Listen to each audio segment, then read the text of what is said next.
Dan As-Salam adalah turunan dari salah satu nama Hu, ya, Al-Malikul Quddus Salam. Itu penjelasan Hu. Siapakah dia? Dia itu Al-Malik Al-Quddus As-Salam. Apa makna As-Salam? Zat yang sempurna, terbebas dari semua kekurangan. Yang terbebas dari kekurangan siapa? Allah SWT.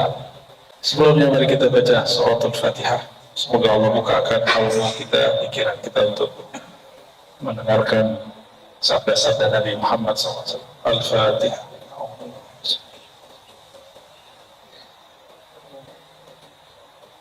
Suratul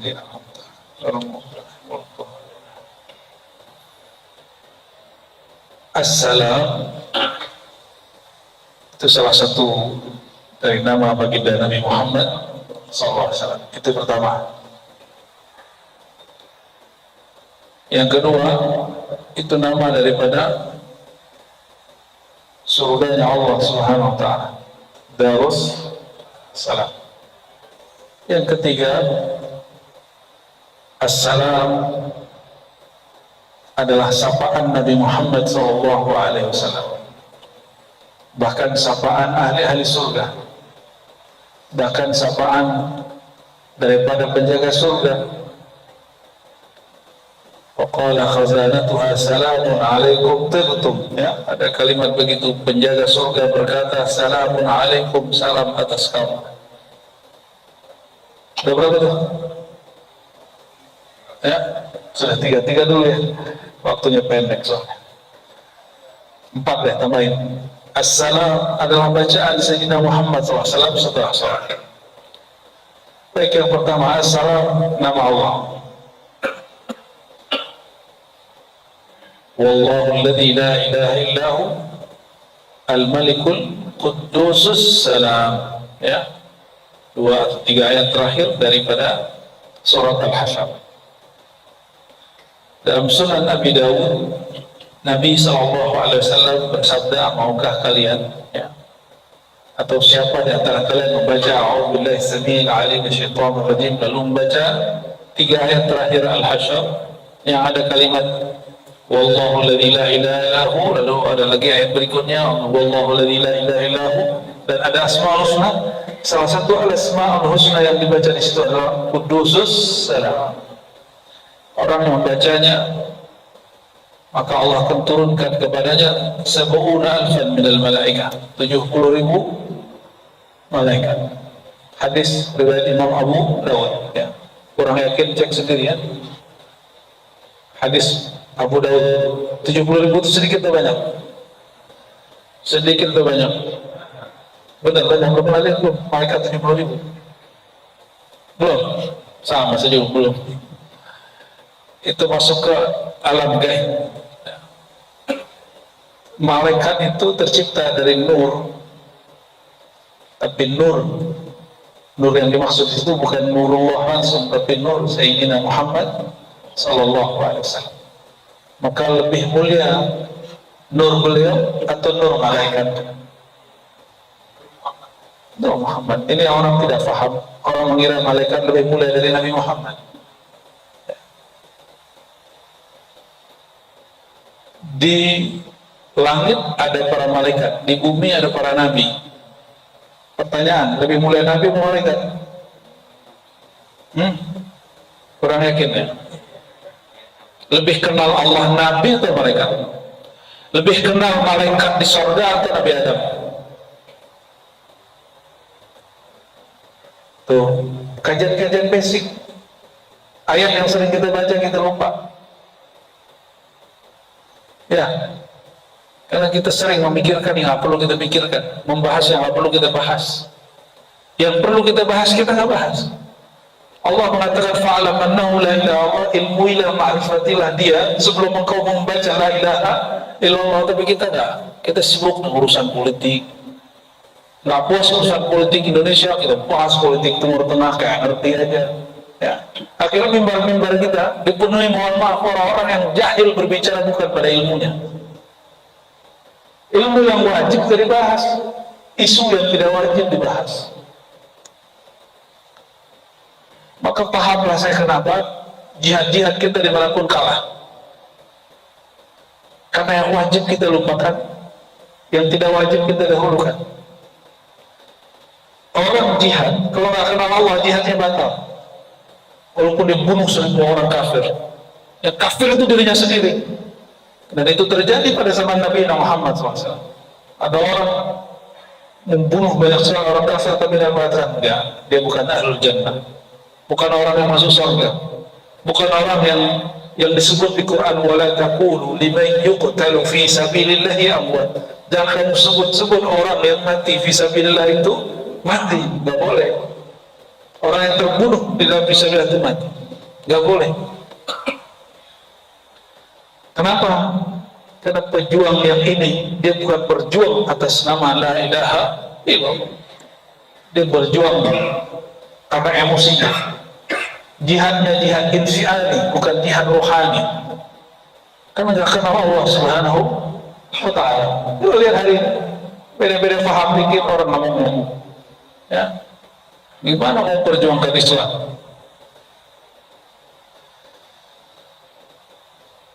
Dibaca surat ini 3 ayat terakhir dari Al-Hasyr itu diberkahi dengan nama 70.000 malaikat. 70.000 malaikat. Kenapa? Karena di dalamnya ada nama-nama Allah Subhanahu wa Ta'ala. Jadi satu nama Allah itu ribuan malaikat yang memikulnya.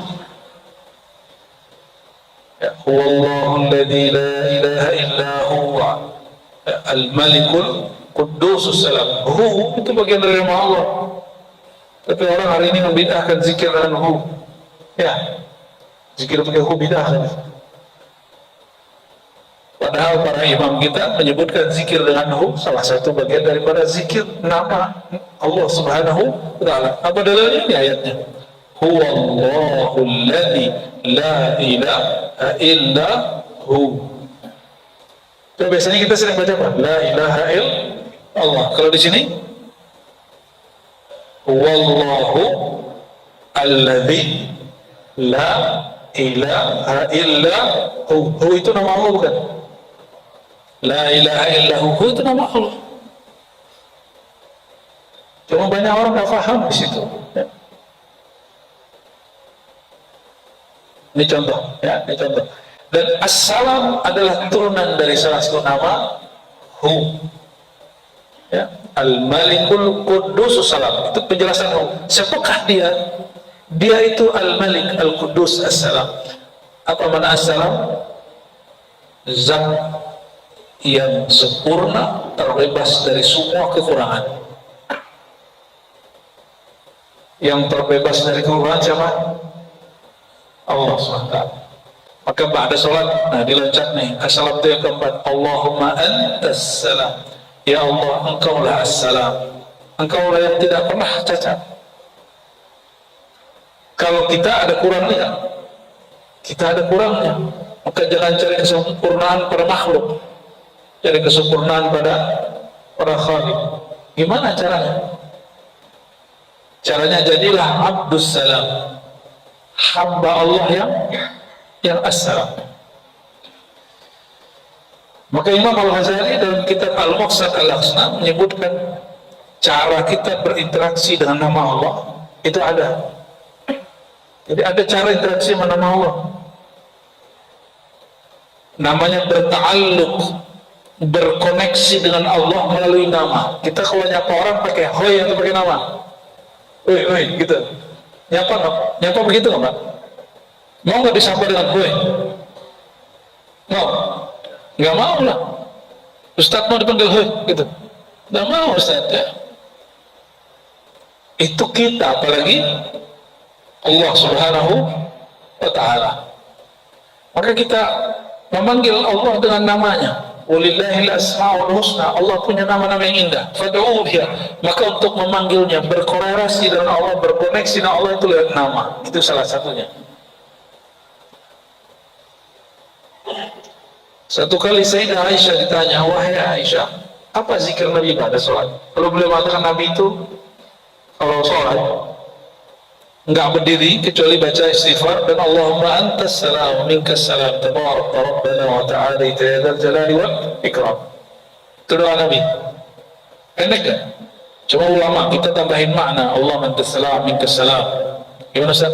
Allahumma antas salam minkas salam wa ilaika ya'udu salam fahayna rabbana bis salam wa adkhilna jannata darussalam tabarak. Itu tambahan doa. Boleh nggak baca gitu ya? Boleh. Yang nggak boleh ente nambahin rakaat sembahyang atau ganti lafaz salat. Assalamualaikum, assalamualaikum nanti selamat pagi, selamat sore, itu nggak boleh.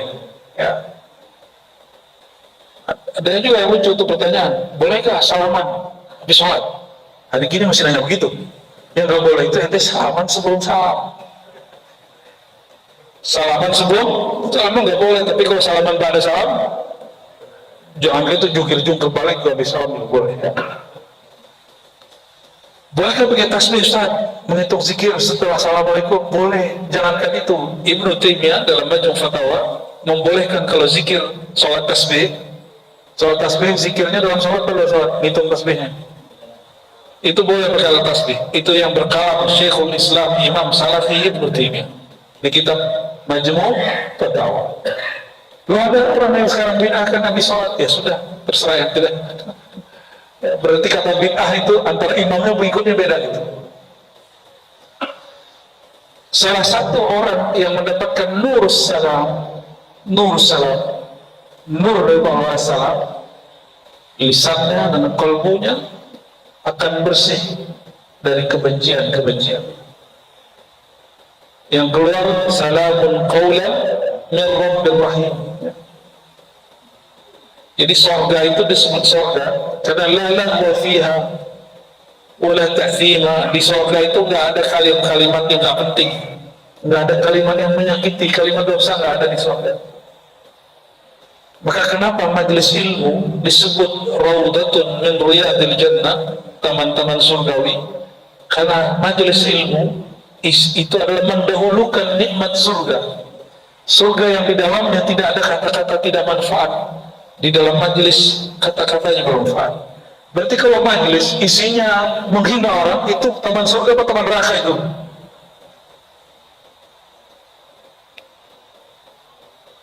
Nah, saya serius Pak, jawab Pak. Majelis isinya menghujat orang yang beda politik sama kita, itu raudatul jannah, taman surgawi, atau itu bara neraka itu? Raudatun Nar, itu nama yang baru saya dengar seumur hidup itu Pak. Kayaknya di Masjid As-Salam ini dalam munculnya. Hari ini kan seperti itu. Beda paham, kita menghujat orang. Beda paham boleh. Canda-candaan waktu beda paham boleh. Politik, sholat, cara sholat boleh beda nggak? Masa nggak boleh Pak? Saya boleh nggak kunut nggak? Beda dong cara sholat kita. Gak kunut kan? Terus saya boleh gak kunut? Di sini bismillah dikuatkan, dijaharkan. Saya boleh gak bismillahnya dikecilkan? Boleh. Masa dalam politik kita gak boleh beda? Nah, umat Islam itu paling gampang ditipu dengan simbol agama. Ini hati-hati, ini orang Islam kan? Jangan mau ditipu orang dengan simbol agama. Karena kita udah berkali-kali ditipu dari zaman Abdullah bin Ubay. Si Ibn Ubay itu sudah nipu umat Islam dengan simbol agama sampai hari ini. Ya, dulu ada orang Belanda namanya Snok. Ya, itu nipu umat Islam juga dengan simbol-simbol agama. Dan sudah berapa kali umat Islam ditipu, dijual bab agama untuk urusan politik. Di zaman Nabi ada pemilu nggak Pak? Berarti pemilu bukan dari sunnah ya. Jadi kalau beda cara, beda pilihan kita boleh ya. Sholat yang dikasih cara oleh Nabi kita boleh beda, apalagi dengan hal yang Nabi tidak kasih contoh. Maka kalau beda pilihan, jika orang itu di kalbunya ada nur salam, dia tidak perlu menghujat orang yang beda pilihan. Jika orang itu ada nur salam, cara sholatnya pun beda, dia nggak ngamuk-ngamuk ke orang. Ya, gimana? Itulah faedah orang baca Allahumma antas salam wa minkas salam. Ya Allah, assalam itu adalah Engkau. Oh, suka ngomel, suka ngata-ngatain orang, suka merendahkan orang, itu gak assalam. Disebut sorga itu bahasa Sanskerta. Bahasa Arabnya jannah. Jannah itu kebun taman. Assalam yang di situ tidak ada aib. Kalau masih ngomongin aib orang itu belum disebut surga. Maka kalau majelis istilahnya nyebutin aib orang, aib sesama muslim, itu bukan teman-teman surgawi, ya, itu bara neraka yang dahulukan. Auzubillah sumanahu, auzubillah. Maka cek nanti Pak, kalau pulang majelis, kolbunya tambah bersih atau enggak, kalamnya tambah mulia, terpuji atau tambah kotor, suka ngomel, ya, semua salah. Apa istilahnya kalau dulu? Ya, ini orangnya kan mau turun sudah, semua salah Jokowi gitu ya. Ya, mumpung orangnya udah mau turun. Kita kalau nggak bisa mengkritik dengan baik, jangan mengkritik dengan buruk. Nggak bisa mendoakan baik, jangan mendoakan buruk. Ini perbedaan loh, kekasih Allah dengan kekasih setan. Suatu kali ada seorang murid minta ke gurunya, itu disebutkan di beberapa kitab ya, Ibnu Taimiyah menyebutkan kisah ini dan banyak sekali yang hampir mirip-mirip.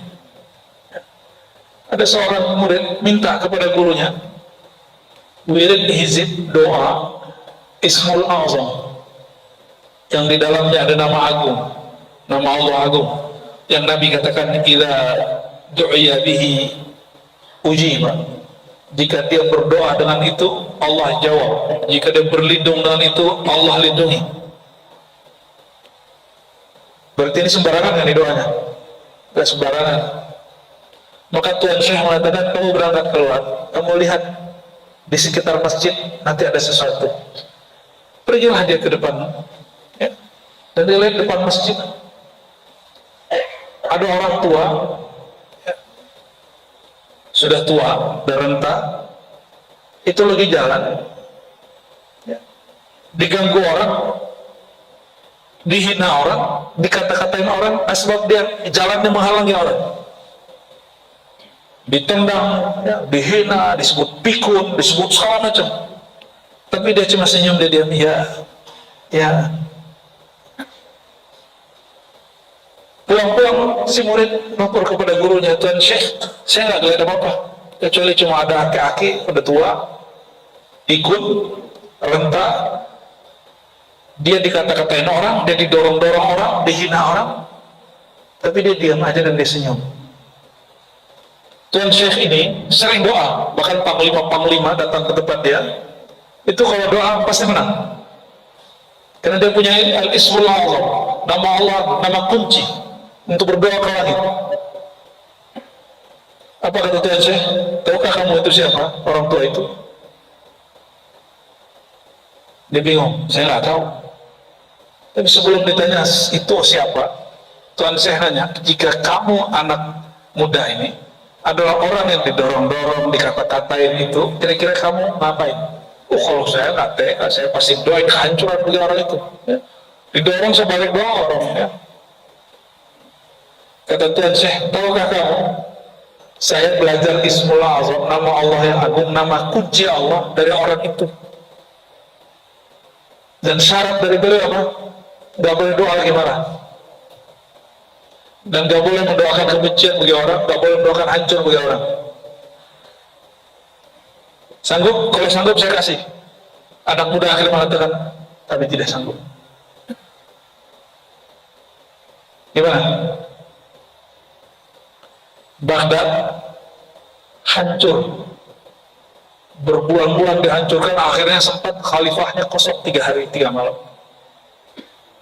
Itu orang-orang mati di mana-mana, ya, berdarah di mana-mana. Ini kita sampaikan di beberapa majelis kajian tentang tauhid, sehingga ada seorang imam di Mesir mengatakan, ya Allah, fihumun nisa, bainahumun nisa wal atfal. Bukankah di sana ada perempuan, ada anak-anak? Kenapa engkau biarkan mereka mati terbunuh?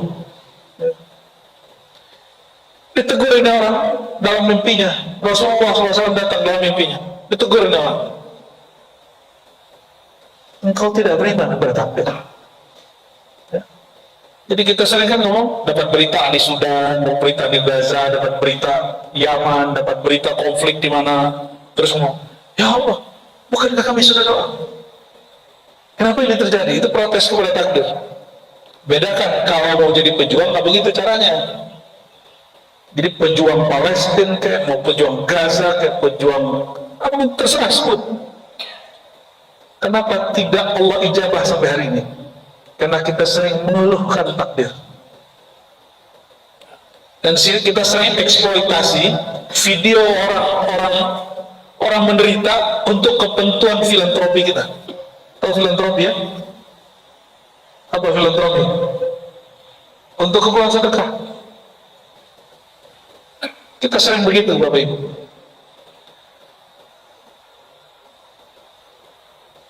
Ketika orang berhijrah kepada Islam, atau dia berhijrah dari satu pemahaman ke pemahaman yang lain, kalau hijrahnya baru hijrah yang zahir, belum hijrah qalbunya.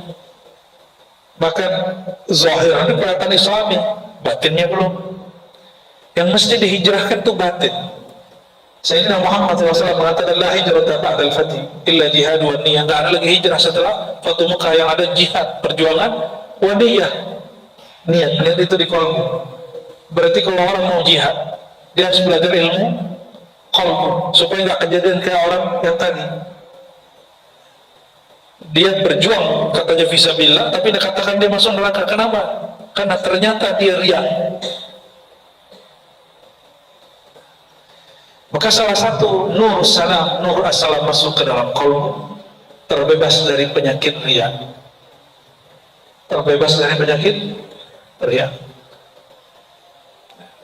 Riya itu yang sering kita dengar, harap puji, beramal karena dipandang orang. Itu riya standar. Riya yang paling berat.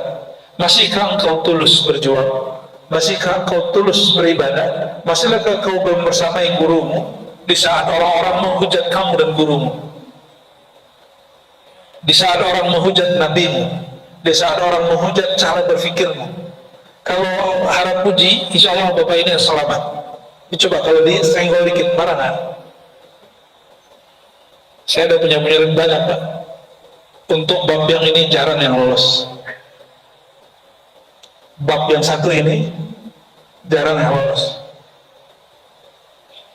Bab takut dicaci, itu bagian daripada riya tersembunyi.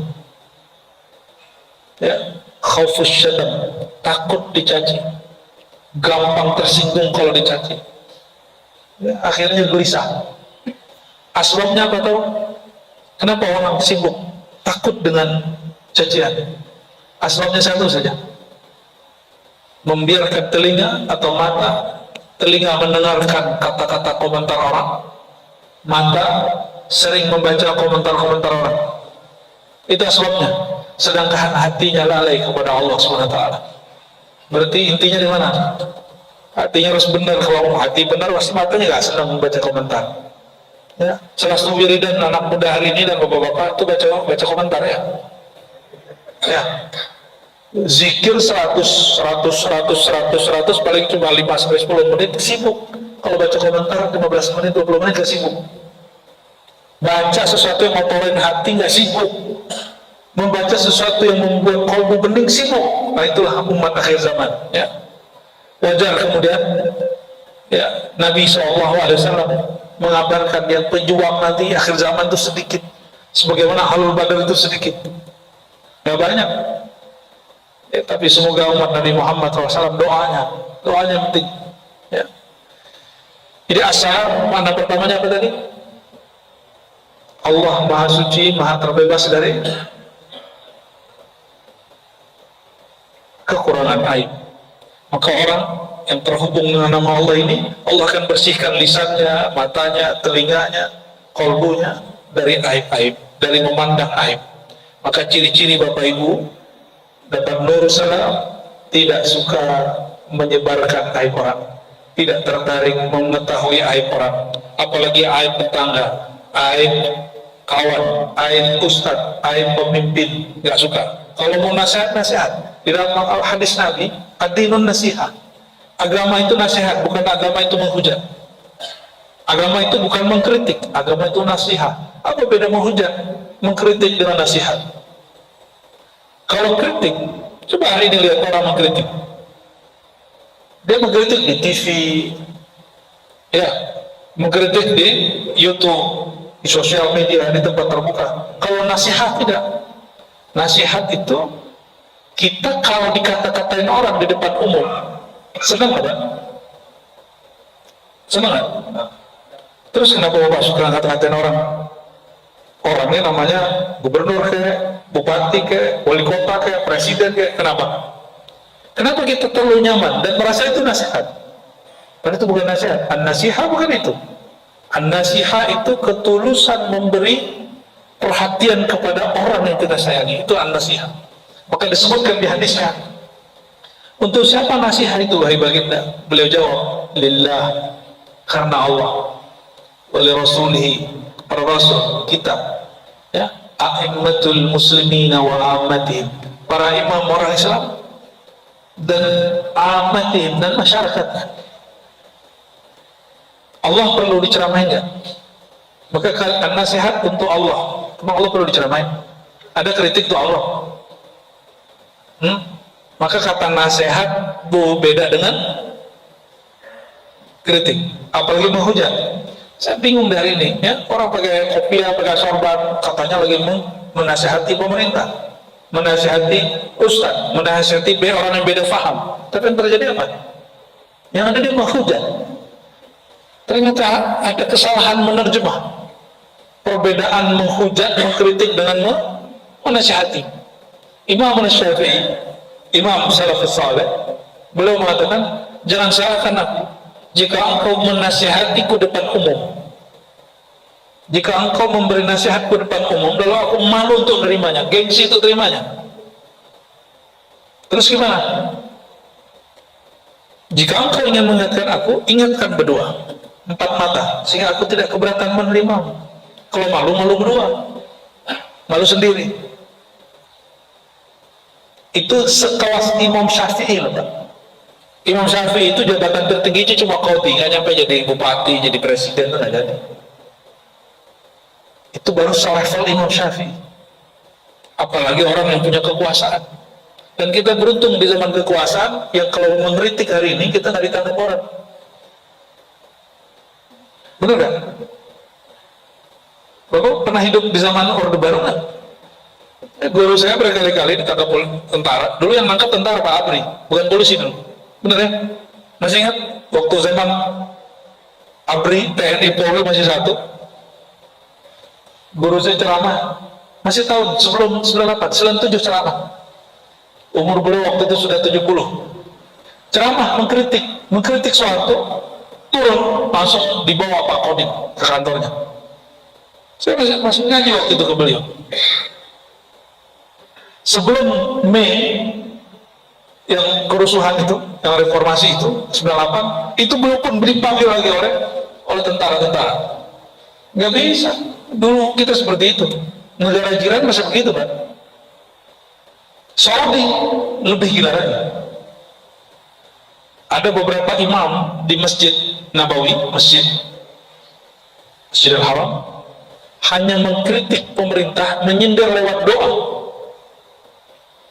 Turun, langsung diturunkan ke imamannya, nggak boleh jadi imam lagi, ya.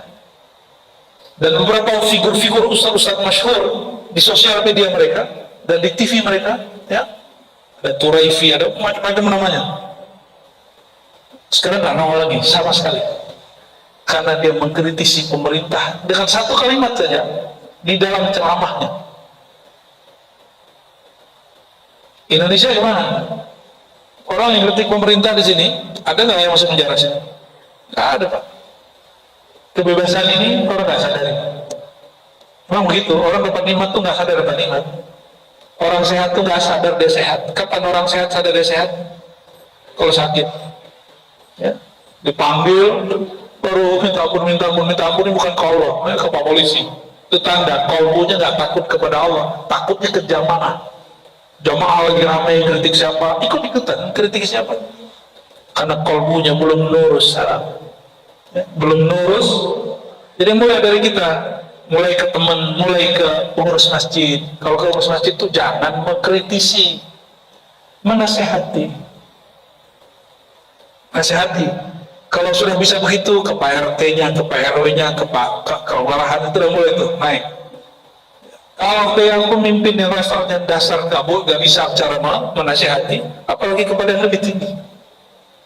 Jangan-jangan kita baca Allah manta salam selama ini, itu gak ada efeknya, karena membaca tidak paham yang dibaca.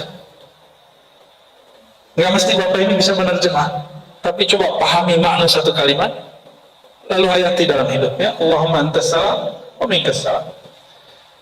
Dan karena tidak mungkin semua kita bahas, assalam salah satu nama surga, dan itu salamnya penghuni surga, penjaga surga kepada ahli surga. Bahkan itu salam dari Allah, dan disebutkan dalam surah Yasin, salamun qaulan min rabbir rahim. Salam itu adalah kata dari Rabb pencipta yang rahim. Apa arti rahim? Penyayang. Kenapa tidak disebut min rahmah? Apa beda salam min rahman dengan min rahim? Kalau assalam dari ar-rahim itu hanya di surga. Kalau rahman itu sebelum masuk surga juga sudah ada, di luar surga juga dapat. Kalau ar-rahim itu sudah pasti orang itu masuk surga, karena rahimnya Allah hanya Allah tumpah-ruahkan kepada ahli surga di dalam surga. Kalau rahman itu orang non muslim dapat. Asbab rahman ini orang yang gak nyembah Allah hari ini masih hidup. Orang yang hari ini dia menyekutukan Allah masih diberi nikmat, itu berkah nama Allah Ar-Rahman. Jadi apa perbedaan Rahman dan Rahim? Rahman, sayang Allah meliputi yang beriman kepadanya ataupun yang durhaka kepadanya. Kalau Rahim, kasih sayang Allah yang terkhusus kepada yang beriman kepada Allah, patuh kepada Allah, bermakrifat kepada Allah Subhanahu wa ta'ala. Dan bagian terakhir, jadi setelah disebutkan tadi, maka amalan untuk mendapatkan nur salam yang dua, amalan zahir, amalan batin. Zahirnya apa? Afsus salam bainakum, kata beliau, tebarkan assalam. Assalam itu menebar kedamaian, menebar kata-kata baik. Baca assalamualaikum, tapi isinya ngapain? Ngata-ngatain orang, merendahkan orang, itu bukan assalam. Assalam maknanya kedamaian. Maka itu menyebar kedamaian, bikin orang nyaman. Afsus salam bainakum. Itu amal zahir.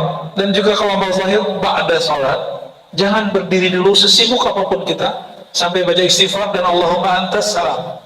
Syukur-syukur dapat qul 3 kali, qul al-falaq 3 kali, an-nas 3 kali sesuai dengan hadis Nabi.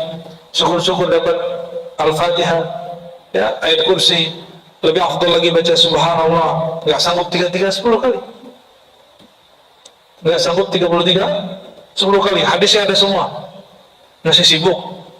Sibuk bener ya? Kayaknya antum sibuk bener ya? Nggak bisa 33 berapa kali?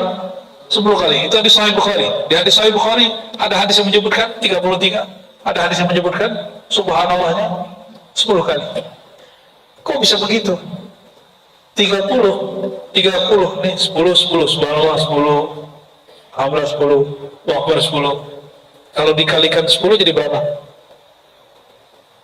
90 ditambah la ilaha illallah 100, sama aja. Tapi kalbunya harus hadir menyebutnya, ya. Itu amalan zahir. Amalan batinnya apa? Orang yang terhubung kepada Allah as-salam, maka amalan kalbunya, dia tidak pernah berpikir buruk terhadap takdir Allah. Satu, ya, mau takdir kita jadi orang Indonesia, maka ciri-ciri orang begini, dia akan mendahulukan amal ahli surga sekarang. Apa amal ahli surga? Orang ahli surga gak pernah ngumpat, la lagwa fiha wa la ta'si, gak pernah kata-kata yang kotor. Coba boleh? Mau dapat rahasia ini? Coba jangan kurangin hari ini, jangan ngumpet deh. Ya. Jangan menghina orang, jangan menyebut aib orang hari ini aja dulu. Dan rasakan besok cobain lagi. 40 hari tidak membicarakan aib orang. Itu kolbunya langsung dapat nurus salam. Langsung dapat nurus salam, pasti itu. 40 hari tidak berpikir buruk tentang takdir. Dia akan mendapatkan kebahagiaan menerima menjalani takdir. Ya, 40 hari, 40 malam seseorang tidak lagi memasukkan kata-kata kotor ke dalam kalbunya, maka antum saksikan setelah 40 hari akan muncul yanamiul hikmah, ya, kata-kata hikmah tumpah ruah dari kalbu keluar dari mulut.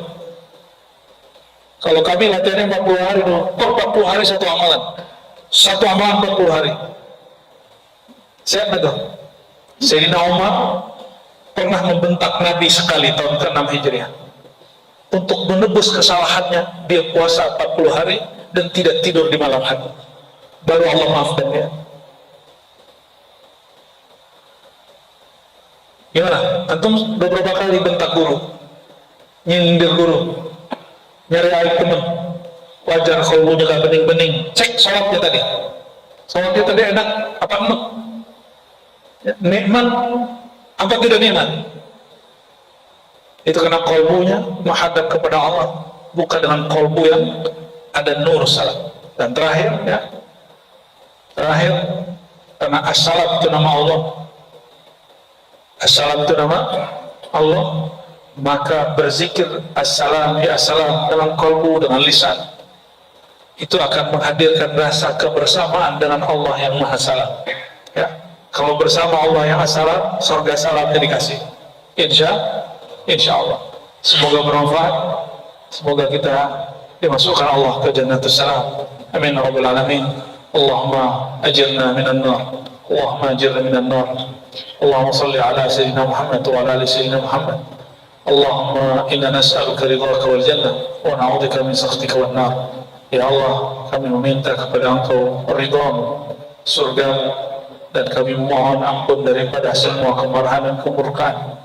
Allahumma jilna minan nar. Ya Allah, bebaskan kami, orang tua kami, guru-guru kami, pasangan kami, anak-anak kami, orang-orang yang belajar kepada kami, minan nar, daripada azab Engkau. Wa adkhilna al-jannah bi syafaati man kana bi yadihi mafatihul jannah. Ya Allah, izinkan kami yang hina ini, yang amalannya belum ikhlas ini, yang salatnya tidak khusyuk ini, yang zikirnya masih sedikit ini, untuk memasuki surga dengan berkat syafaat Nabi Engkau, kekasih Engkau yang di tangannya ada puji-puji surga. Allahumma bihaqqi la ilaha illallah fa ahyina wa amitna ala dinil Islam wa akhrij min qulubina ma siwa. Rabbana atina fid dunya hasanah wa fil akhirati hasanah wa qina adzaban nar. Walhamdulillahi rabbil alamin. Subhanakallahumma wa bihamdika asyhadu an la ilaha illa anta astaghfiruka wa atubu ilaik. Assalamu alaikum warahmatullahi wabarakatuh.